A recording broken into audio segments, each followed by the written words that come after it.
बिस्मिल्लाहिर्रहमानिर्रहीम। अस्सलाम वालेकुम dear students of class 10th। आज हमने नया चैप्टर शुरू करना है, चैप्टर नंबर 12, जिसका टाइटल है हाइड्रोकार्बन्स। और इस चैप्टर में हमने जो हाइड्रोकार्बन्स के 3 मेन ग्रुप्स हैं, अल्केन्स, अल्कीन्स एंड अल्काइंस, उनकी डिस्क्रिप्शन और उनके मेथड्स ऑफ प्रिपरेशन और उनके properties, chemical and physical properties और उनके यूजेस वगैरह जो है वो डिस्कस करने हैं। तो चैप्टर जो है वो चैप्टर 12 है और चैप्टर का टाइटल है हाइड्रोकार्बन्स।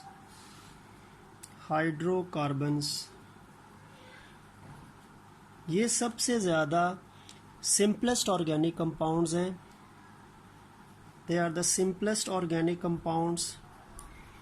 सबसे ज़्यादा सादा ऑर्गेनिक कंपाउंड्स यही हैं। ठीक हो गया। And they are also known as parent organic compounds. और ये ऑर्गेनिक कंपाउंड के पेरेंट्स हैं, यानी जितने भी ऑर्गेनिक कंपाउंड्स इनके अलावा होते हैं, हाइड्रोकार्बन्स के अलावा होते हैं, वो इनके डेरिवेटिव्स होते हैं, वो इनसे डिराइव होते हैं। तो ये सिंपलेस्ट ऑर्गेनिक कंपाउंड्स है। दूसरा, ये पेरेंट्स हैं ऑर्गेनिक कंपाउंड्स के। All other organic compounds are derived from these hydrocarbons. ठीक हो गया। और फिर हाइड्रोकार्बन्स की अगर हम बात करें तो हाइड्रोकार्बन्स के बेसिकली इसको हम 2 कैटेगरीज में डिवाइड करते हैं।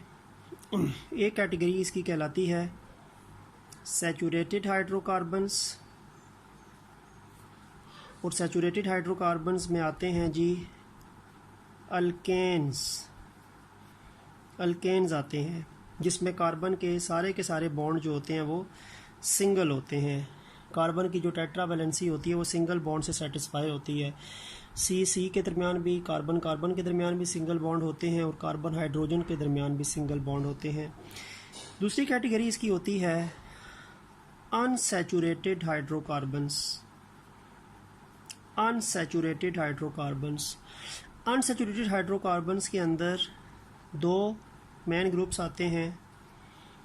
एक आते हैं जी अल्कीन्स और एक होते हैं जी अल्काइंस। अल्काइंस में कार्बन डबल बॉन्ड आपको मिलेगा और अल्कीन्स में कार्बन डबल बॉन्ड आपको मिलेगा, और अल्काइंस में कार्बन ट्रिपल बॉन्ड आपको मिलेगा। तो यानी मल्टीपल बॉन्डिंग होती है। और मल्टीपल बॉन्डिंग वाले हाइड्रोकार्बन्स जो हैं वो अनसैचुरेटेड कहलाते हैं, क्योंकि उनमें ये मल्टीपल बॉन्ड जो है डबल या ट्रिपल बॉन्ड ये ब्रेक होकर सिंगल बॉन्ड में कन्वर्ट हो सकता है। इन अल्कीन्स और अल्काइंस के अंदर एटम्स या ग्रुप ऑफ एटम्स ऐड हो सकते हैं, जबकि सैचुरेटेड के अंदर क्योंकि बॉन्ड पहले ही सिंगल है तो उसमें एडिशन पॉसिबल नहीं है, तो वो ऑलरेडी फुल होती है उसकी वैलेंसी, तो एडिशन की गुंजाइश नहीं होती, उसमें सब्स्टिट्यूशन वगैरह हो सकती है। तो यानी हाइड्रोकार्बन्स के 2 कैटेगरीज होती हैं, सैचुरेटेड एंड अनसैचुरेटेड। और सैचुरेटेड में अल्केन्स आते हैं और अनसैचुरेटेड में अल्कीन्स और अल्काइंस आते हैं। और अल्केन्स में C and CH all are single bond. Alkene में कार्बन डबल बॉन्ड आपको कम से कम 1 मिलेगा, और अल्काइंस में कार्बन ट्रिपल बॉन्ड कम से कम आपको 1 मिलेगा। बाकी बॉन्ड सिंगल होंगे लेकिन 1 ट्रिपल बॉन्ड होगा। और अल्कीन में भी 1 डबल बॉन्ड आपको मिलेगा, बाकी जो है सिंगल बॉन्ड्स होंगे। ठीक है, सिंपल अल्कीन्स और सिंपल अल्काइंस जो होते हैं उनकी बात करते हैं। तो ये तो थोड़ा सा इंट्रोडक्शन था इसका।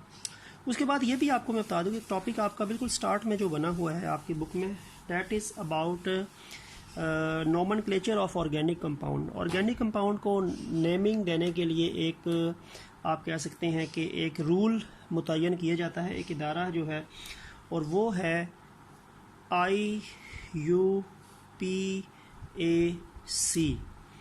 इसकी फुल फॉर्म होती है international union of pure and applied chemistry. International union of pure and applied chemistry. अच्छा, ये जो एक इदारा है, ये दरअसल काम क्या करता है? ये जो इदारा है, ठीक है, एक आप कह सकते हैं यूनियन है बेसिकली, जैसे तंजीम होती है, और इसका काम ये होता है कि ये जो ऑर्गेनिक कंपाउंड्स होते हैं उनको नेमिंग या नोमेनक्लेचर जो होता है वो डिसाइड करता है। Nomenclature of organic compounds. Nomenclature का मतलब होता है रूल्स ऑफ गिविंग नेम्स, नाम देने के जो मुख्तलिफ रूल्स वज़ा करता है वो ये दायरा करता है। और आपको मैं ये भी बता दूं कि ऑर्गेनिक कंपाउंड जो है ये मिलियंस टाइप्स के होते हैं। There are million types of organic compounds, millions categories हैं इनकी, लेकिन एक ऑर्गेनिक कंपाउंड का नाम दूसरे ऑर्गेनिक कंपाउंड में रिपीट नहीं होगा। ठीक है, अगर मैं लेट सपोज कहता हूँ कि अगर लेट सपोज के 10 मिलियन ऑर्गेनिक कंपाउंड्स हैं तो 10 मिलियन ऑर्गेनिक कंपाउंड्स के नेम्स होंगे। ठीक है, हर ऑर्गेनिक कंपाउंड का डिफरेंट नेम होगा। तो ये जो IUPAC है इसका एक असूल है, यानी एक प्रिंसिपल के तहत ये काम करता है। और इसका बुनियादी असूल ये है कि each different organic compound should have different name। Her different organic compound का नाम भी डिफरेंट होगा। ठीक है, यानी दो डिफरेंट ऑर्गेनिक कंपाउंड्स के एक नाम नहीं हो सकते, या एक ऑर्गेनिक कंपाउंड्स के दो नाम नहीं हो सकते। एक स्पेसिफिक ऑर्गेनिक कंपाउंड एक ही नाम से उसको हम रूल अकॉर्डिंग टू रूल्स जो होते हैं वो जानते हैं। तो डिफरेंट ऑर्गेनिक कंपाउंड्स के डिफरेंट नेम है। हर ऑर्गेनिक कंपाउंड जो डिफरेंट है उसका डिफरेंट नेम होना शुरू हो जाएगा। एक ऑर्गेनिक कंपाउंड अगर सिमिलर है तो उसका तो एक ही नाम है और उसके एक से ज़्यादा नाम नहीं हो सकते, और डिफरेंट ऑर्गेनिक कंपाउंड्स का भी एक सिमिलर नेम नहीं हो सकता, कॉमन नेम नहीं हो सकता। तो रूल ऑफ द IUPAC जो है, जिसको हम AUPAC बोलते हैं, AUPAC का जो रूल है उसमें ये होता है कि हर ऑर्गेनिक कंपाउंड जो है उसका डिफरेंट नेम्स है। तो ये प्रिंसिपल है इस ऑर्गेनिक, आप कह सकते हैं कि ऑर्गेनिक कंपाउंड्स के नॉमेनक्लेचर का। ठीक है, तो ये है कि अगर एक नया ऑर्गेनिक कंपाउंड डिस्कवर होगा तो उसका नया नाम रखा जाएगा। ठीक है, वो पुराने में से किसी का नाम इसको शिफ्ट नहीं कर सकते। तो इसमें ये हो सकता है कि अगर मिलियन टाइप्स के ऑर्गेनिक कंपाउंड्स हैं तो उनको क्या नाम दिया जाता है, तो वो एक यूनियन जो है IUPAC वो मुतय्यन करती है। और इसका रूल जो होता है, रूल बनाने के डिफरेंट इसमें रूल्स एंड रेगुलेशंस हैं जिनके तहत एक ऑर्गेनिक कंपाउंड को एक ख़ास ग्रुप या एक ख़ास नाम दिया जाता है फंक्शनल ग्रुप के हिसाब से। तो फिर ये डिफरेंट ऑर्गेनिक कंपाउंड के डिफरेंट नेम्स होते हैं। तो ये इसका एक प्रिंसिपल या रूल बनता है। ठीक है, तो जो नया ऑर्गेनिक कंपाउंड डिस्कवर होगा वो ये तंजीम जो है ये डिसाइड करेगी कि वो किस कैटेगरी में फॉल करेगा और उसको क्या नाम दिया जाना है, जो पुराना किसी जो नाम दिया है उससे मैच ना करता हो। तो ये तो AUPAC के बारे में थोड़ा सा था। अच्छा, फिर स्टार्ट करते हैं हम जी आज हाइड्रोकार्बन का जो फर्स्ट ग्रुप है अल्केन्स को। लास्ट चैप्टर में हमने इसके बारे में डिस्कशन की भी थी, लेकिन जाहिर बात है कि इस चैप्टर में दोबारा ये बात आई है। तो हम पहली बात है कि ये सैचुरेटेड हाइड्रोकार्बन्स हैं। तो ये हाइड्रोकार्बन्स तो हैं लेकिन ये सैचुरेटेड हैं। अच्छा, हाइड्रोकार्बन्स मैंने लास्ट चैप्टर में आपको बताया था कि हाइड्रोकार्बन्स ऐसे ऑर्गेनिक कंपाउंड होते हैं जो सिर्फ दो एलिमेंट से बने होते हैं, कार्बन एंड हाइड्रोजन। तो कार्बन और हाइड्रोजन से बने जाने वाले कंपाउंड जो होते हैं वो हाइड्रोकार्बन्स होते हैं। ठीक है, तो हाइड्रोकार्बन्स जो हैं वो कार्बन और हाइड्रोजन से बने हुए कंपाउंड्स को बोलते हैं। और उसमें फिर अगर सैचुरेटेड हाइड्रोकार्बन्स की हम बात करें तो वो फिर उसमें अल्केन्स आते हैं। और अल्केन्स का जनरल फार्मूला होता है CnH2n+2। इस फार्मूले के तहत अल्केन के जितने भी कंपाउंड्स हैं वो बनाए जाते हैं। और इसमें जो n है, नंबर ऑफ कार्बन है, वो 1 से शुरू हो जाता है। कार्बन का नंबर जो है वो 1 से स्टार्ट हो जाता है। ठीक है, तो इस रूल के मुताबिक अगर कार्बन 1 है तो हाइड्रोजन देखें 1 का डबल 2, 2 + 2 4, ये फर्स्ट मेंबर इसका बनेगा। कार्बन 2 है तो इस फार्मूले के मुताबिक H6 हो जाएगा। C3 है H8 हो जाएगा। C4 है तो H10 हो जाएगा। C5 है H12 हो जाएगा। C6 है तो H14 हो जाएगा। C7 है तो H16 हो जाएगा। C8 है H18 हो जाएगा। C9 है तो H20 हो जाएगा। C10 है तो H22 हो जाएगा। ये सारे जो कार्बन के मैं नंबर लिख रहा हूँ साथ हाइड्रोजन के नंबर लिख रहा हूँ, ये सारे के सारे इस पे बेस करते हैं, इस जनरल फार्मूला पे बेस करते हैं। तो अल्केन्स को हम जनरल फार्मूला जो है CnH2n+2 उससे इसके जितने भी कंपाउंड्स हैं उनकी फॉर्मेशन होती है और इसमें जो n है वो 1 से स्टार्ट हो जाता है। ठीक है, अच्छा, अब इसमें जो फर्स्ट मेंबर है जिसमें कार्बन का नंबर 1 है तो हाइड्रोजन का 4 होगा। इस कंपाउंड का नाम जो है ये हमने डिस्कस पहले भी किया हुआ है, मीथेन। इसको मीथेन बोलेंगे। सेकंड कार्बन 2 वाला जो होता है अल्केन, ईथेन। कार्बन 3 वाला प्रोपेन। कार्बन 4 वाला अल्केन जो है ब्यूटेन। कार्बन 5 वाला पेंटेन। कार्बन 6 वाला हेक्सेन। कार्बन 7 वाला हेप्टेन। कार्बन 8 वाला ऑक्टेन। कार्बन 9 वाला नोनेन। कार्बन 10 वाला डीकेन। आप कार्बन 11 12 आगे भी लेके जा सकते हैं, फार्मूला बस आपने रखना है CnH2n+2। तो ये डिफरेंट पहले 10 अल्केन्स के नेम्स हैं और ये इनके मॉलिक्यूलर फार्मूलाज हैं। These are the molecular formulas and these are the names of the first 10 alkanes. ठीक है, उसमें आपको फिर ये भी बता दूं कि अक्सर आपको एक क्वेश्चन पूछा जाता है कि राइट मॉलिक्यूलर फार्मूला या स्ट्रक्चरल फार्मूला या कंडेंस स्ट्रक्चरल फार्मूला या dot and cross formula of ethane या प्रोपेन या पेंटेन या ऑक्टेन। किसी एक अल्केन का नाम दिया जाएगा और कहा जाएगा कि आप उसका यानी मॉलिक्यूलर फार्मूला लिखें, स्ट्रक्चर बना के दिखाएं, कंडेंस स्ट्रक्चर बना के दिखाएं और डॉट क्रॉस स्ट्रक्चर बना के दिखाएं। ठीक है, तो मैं इसमें से एक एग्जांपल आपको दे देता हूँ। लेट्स सपोज कि मैं आपको प्रोपेन की डिस्कशन दे देता हूँ। प्रोपेन को मैं 3-4 फार्मूलों से रिप्रेजेंट करके आपको बता दूँ। ठीक है, तो प्रोपेन जो है ना C3H8, ये कंपाउंड जो है ये प्रोपेन है, अल्केन का थर्ड मेंबर। और ये जो C3H8 लिखा हुआ है ना, ये बेटा इसका कौन सा फार्मूला होता है? मॉलिक्यूलर फार्मूला होता है। This is basically the molecular formula of propane. ठीक है, अब इसका स्ट्रक्चरल फार्मूला, स्ट्रक्चर 3 कार्बन है, 3 कार्बन मैंने बना दिए। अब ये अल्केन है तो सारे बॉन्ड सिंगल होंगे, कार्बन कार्बन में सिंगल बॉन्ड होंगे। अब पहले कार्बन का 1 बॉन्ड है तो ये 3 बनाएगा, दूसरे के 2 हैं 2 बनाएगा, तीसरे का 1 है तो 3 बना देगा। कार्बन कार्बन के आपस में तो बॉन्ड हो गए। अब इर्द गिर्द जितने भी बॉन्ड्स होंगे वो हाइड्रोजन्स के होंगे। These are the hydrogen atoms. तो ये C3H8 हो गया। ठीक हो गया बेटा। ये फार्मूला जो है ये क्या कहलाता है? Structural formula. स्ट्रक्चरल, ये आपको एटम्स की जो अरेंजमेंट है किसी भी मॉलिक्यूल में उसको रिप्रेजेंट करता है। फिर इसका कंडेंस्ड स्ट्रक्चरल फार्मूला होता है। कंडेंस्ड स्ट्रक्चरल फार्मूला में कार्बन के साथ जो हाइड्रोजन है उनको हम, या हाइड्रोजन कार्बन के अलावा इर्द गिर्द जो भी कंपाउंड्स मौजूद है, जैसे हाइड्रोजन आपको यहाँ पे नज़र आ रही है, उनको हम कार्बन के साथ डायरेक्टली अटैच कर लेंगे। फर्स्ट कार्बन के पास 3 हाइड्रोजन है CH3, दूसरे के पास 2 हैं CH2, तीसरे के पास भी 3 है CH3। तो ये भी प्रोपेन का थर्ड फार्मूला है जिसको हम कहते हैं कंडेंस्ड स्ट्रक्चरल फार्मूला। ये कंडेंस्ड स्ट्रक्चरल फार्मूला है।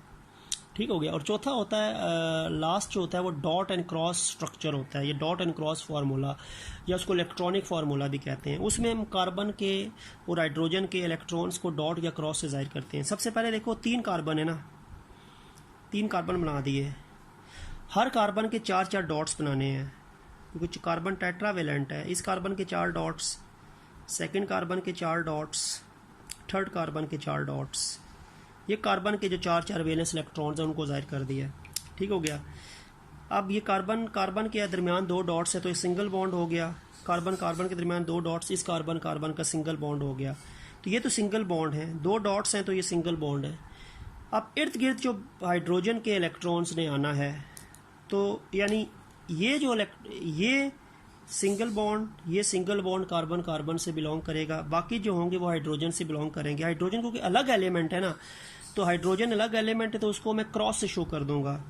ये क्रॉस करके H लिख दिया, यहाँ पे क्रॉस करके H लिख दिया, क्रॉस करके H लिख दिया, क्रॉस करके H लिख दिया, क्रॉस करके H लिख दिया, क्रॉस करके H लिख दिया, क्रॉस करके H लिख दिया, और फिर यहाँ पे भी कर लेता हूँ मैं थोड़ा मिटा के, क्रॉस करके H लिख दिया।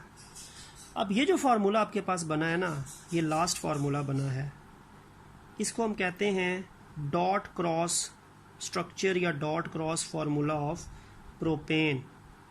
ये डॉट क्रॉस फार्मूला प्रोपेन का है।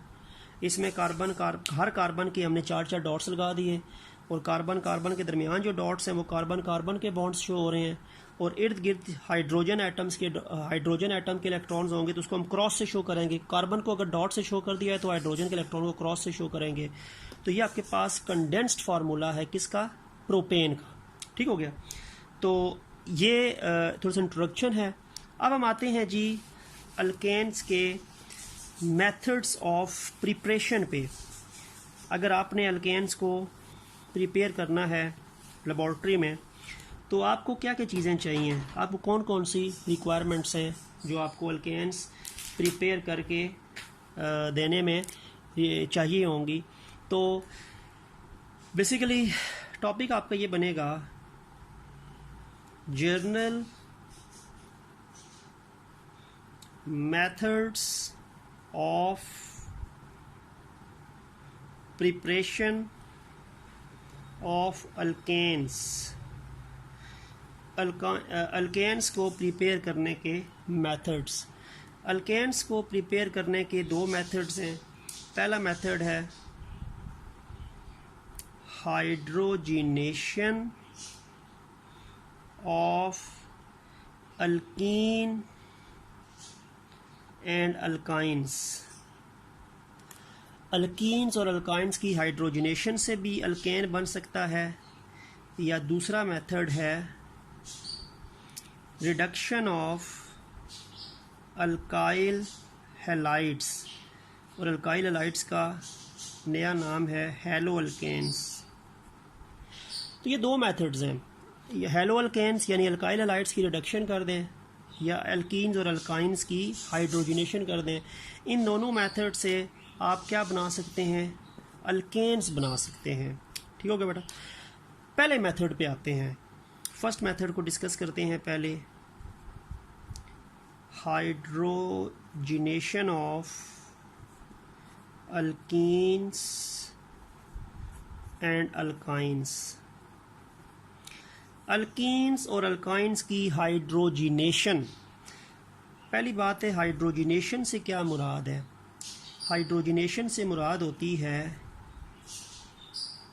Addition of H2। H2 क्या है? H2 बेसिकली हाइड्रोजन के दो मॉलिक्यूल्स हैं।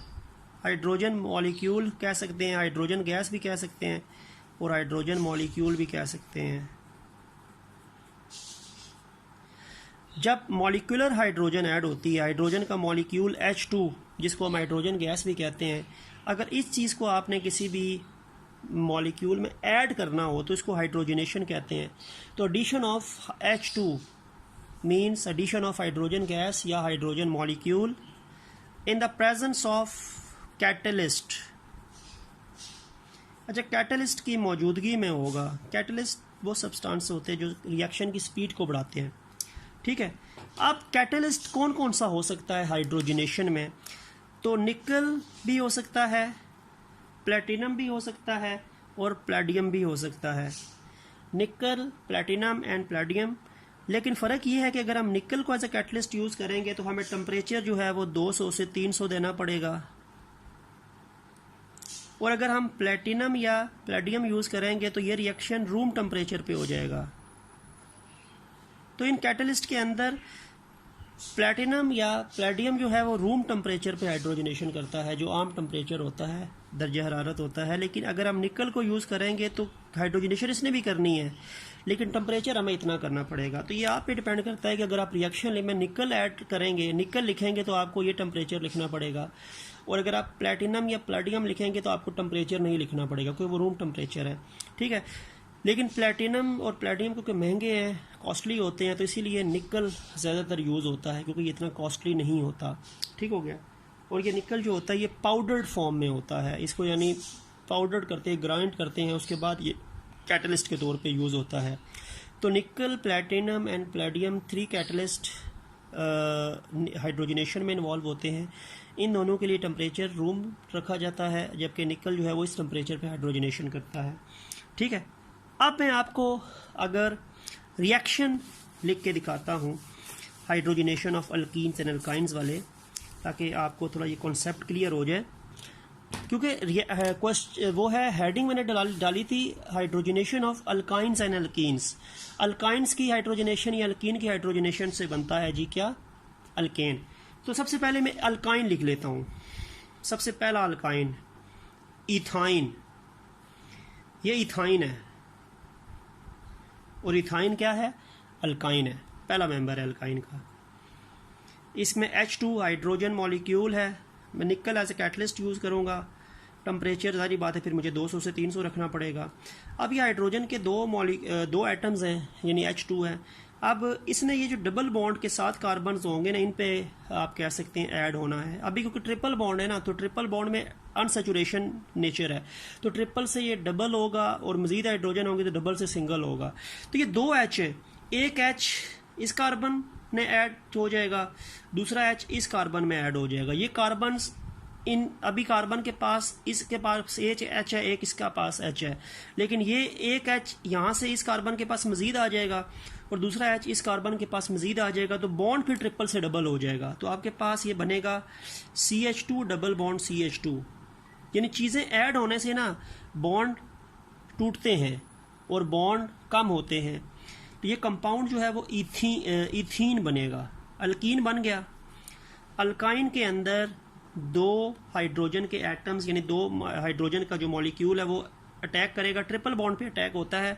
तो ट्रिपल बॉन्ड के साथ जो कार्बन है एक इसके पास आ जाएगा, दूसरी ट्रिपल बॉन्ड के साथ जो कार्बन है दूसरा हाइड्रोजन उधर आ जाएगा। तो 1 hydrogen become the part of this carbon which is attached with triple bond, and other hydrogen atom becomes the part of this carbon which is also a part of triple bond। तो triple bond के साथ साथ जो carbons होंगी ना उनमें hydrogen add होना है, और यहाँ पे ट्रिपल बॉन्ड के साथ 2 ही कार्बन्स है, तो एक हाइड्रोजन इस कार्बन के पास आ जाएगा, वहाँ पे आ जाएगा। तो ये CH2 double bond CH2, bond triple से डबल हो जाएगा, क्योंकि इनके पास अगर एक एटम का इजाफा हो गया ना, तो एटम का जब इजाफा होता है तो उस वजह से क्या होता है, एक एटम के इजाफे के साथ इनके बॉन्ड को ट्रिपल से डबल होना पड़ता है। ठीक है, तो ये आपके पास जो है वो बन गया इथीन बना, अल्कीन बना। और फिर मैं अल्कीन की मजीद हाइड्रोजनेशन हो सकती है। अब अल्कीन में मजीद हाइड्रोजन आएंगे, क्योंकि ट्रिपल से डबल हुआ, डबल से सिंगल हुआ, अब ये इथीन बन गया। अब फिर इस कार्बन डबल बॉन्ड के पास एक कार्बन ये है, दूसरी के पास कार्बन, तो एक H इस कार्बन के पास आ जाएगा, दूसरा H इस कार्बन के पास आ जाएगा। तो ये बन जाएगा CH3 बॉन्ड ट्रिपल से सिंगल, डबल से सिंगल हो जाएगा, सिंगल बॉन्ड CH3, और ये बनेगा इथेन। और इथेन क्या है, अल्केन है। तो ये अल्काइन से अल्कीन बना और अल्कीन से फिर अल्केन बना, हाइड्रोजनेशन हो रही है। ठीक है, 2 हाइड्रोजन थे, एक हाइड्रोजन इस कार्बन के पास आ गया, दूसरा इसके पास आ गया। हाइड्रोजन पहले एक था, अब 2 हो गया, बॉन्ड डबल हो गया। फिर 2 हाइड्रोजन थे, एक हाइड्रोजन मजीद इसके पास आ गया, एक मजीद इसके पास आ गया, ये CH2 से CH3 बन गए और बॉन्ड पे ट्रिपल से डबल से सिंगल हो गया, तो इथेन बन गया। तो अल्काइन से अल्कीन और अल्कीन से अल्केन बनता है जब हाइड्रोजनेशन होती है। हाइड्रोजनेशन ये आपके पास वही निकल एज ए कैटलिस्ट था, और ये टेम्परेचर ये इस्तेमाल होगा। ठीक हो गया, तो ये आपके पास hydrogenation of alkyne and alkene था, जिसे हमने अल्केन बना दिया।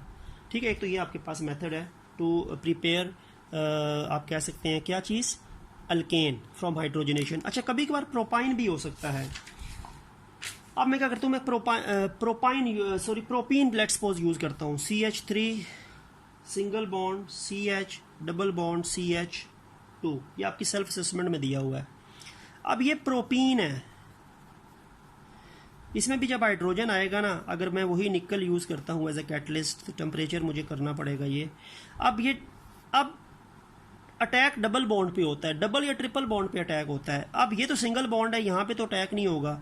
अब एक कार्बन इस कार्बन, ये डबल बॉन्ड के साथ एक ये कार्बन है, डबल बॉन्ड के बाद दूसरा ये कार्बन है, तो इसमें से एक हाइड्रोजन इस कार्बन के पास आ जाएगा, दूसरा हाइड्रोजन इस कार्बन के पास आ जाएगा। ये सिंगल बॉन्ड पहले ही था तो इसमें तो एडिशन नहीं हो सकती। डबल बॉन्ड के साथ जो कार्बन्स होते हैं ना, वहाँ पे हाइड्रोजन एटम्स ने ऐड होना है। तब होगा क्या, CH3 वो वैसे ही रहेगा, सिंगल बॉन्ड वैसे ही है, वो CH2 हो जाएगा क्योंकि एक हाइड्रोजन इधर आ गया, बॉन्ड डबल से सिंगल हो जाएगा और ये एक कार्बन के पास मजीद हाइड्रोजन आ गया तो ये CH3 बन जाएगा, तो ये प्रोपेन बन जाएगा। प्रोपेन, प्रोपीन से फिर प्रोपेन, यानी अल्कीन से अल्केन बनता है ना, तो अल्काइन से अल्कीन और अल्कीन से अल्केन बनता है। हाइड्रोजनेशन होती है, प्रोपेन की भी हो सकती है, तो प्रोपीन की होगी तो प्रोपेन बनेगा, ब्यूटीन की होगी तो ब्यूटेन बनेगा। जहाँ पे आपको ये मल्टीपल बॉन्डिंग नज़र आ रही है ना, मल्टीपल बॉन्डिंग, इनके साथ जो कार्बन्स हैं वहाँ पे एडिशन पॉसिबल होती है, क्योंकि वो अनसेचुरेटेड पार्ट होता है उस ऑर्गेनिक मॉलिक्यूल का। ठीक है, तो ये hydrogenation of alkyne and alkyne था जिसे हमने बना दिया अल्केन। और इसका दूसरा मेथड जो मैंने आपको बताया था, that is basically reduction of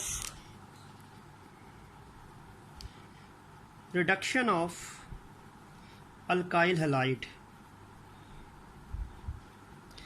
which is also known as हैलोअल्केन। और अल्काइल हैलाइड या हैलोअल्केन क्या होता था वो मैंने आपको पहले भी फंक्शनल ग्रुप जो आखिरी चैप्टर था उसमें बताया था। हैलोअल्केन या अल्काइल हैलाइड, उसमें बेटा ये था कि आपके पास एक अल्काइल रेडिकल था, साथ एक आपके पास हैलोजन एटम जब होता है, alkyl radical methyl, ethyl, propyl, और साथ हैलोजन का एटम क्लोरीन, फ्लोरीन, ब्रोमीन, तो वो हैलोअल्केन या अल्काइल हैलाइड होता है। और उसकी बात है रिडक्शन। यहाँ पे हमारी रिडक्शन से क्या मुराद है? रिडक्शन का मतलब होता है बेटा addition of nascent hydrogen, nascent hydrogen, nascent hydrogen H होता है, अकेला H। और नेसेंट हाइड्रोजन कौन सी हाइड्रोजन होती है? एटॉमिक हाइड्रोजन होती है, एक एटम हाइड्रोजन का जो होता है।